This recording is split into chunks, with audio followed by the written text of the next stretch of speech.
Hello అందరికీ, అందరూ ఎలా ఉన్నారు? పిల్లలకు ఎప్పుడు ఒకే రకమైన బ్రేక్ఫాస్ట్ అంటే ఇష్టం ఉండదు కదా, దోశ, ఇడ్లీ ఇలాంటివి. నేను ఇప్పుడు అదే బ్యాటర్తో అయితే ప్రిపేర్ అయితే చేస్తున్నాను బ్రేక్ఫాస్ట్ కోసము. నేనైతే రాగి దోశ బ్యాటర్ అయితే తీసుకున్నాను. అందులో టేస్ట్కి సరిపడినంత salt, cumin seeds, ginger, onion, సన్నగా చాప్ చేసుకున్న స్పినాచ్, తురుముకున్న క్యారెట్, అలాగే సన్నగా చాప్ చేసుకున్న గ్రీన్ చిల్లీ కూడా వేసేసుకుని బ్యాటర్లో మంచి వెజ్జెస్ అన్నీ కలిపేసుకోవాలి.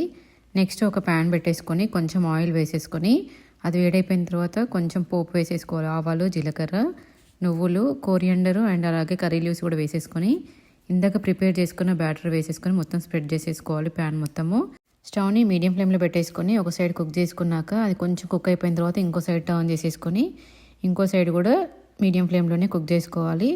దీన్ని ఇంకా టమాటో చట్నీ అయినా, peanut chutney or coconut chutney, ఏ చట్నీతో తిన్నా కూడా సూపర్గా ఉంటుంది. బ్రేక్ఫాస్ట్ రెసిపీ అయితే రెడీ అయిపోయింది. మీరు కూడా ట్రై చేసి మీకు ఎలా వచ్చింది ఏంటి కామెంట్ చేయడం అయితే మర్చిపోవద్దు.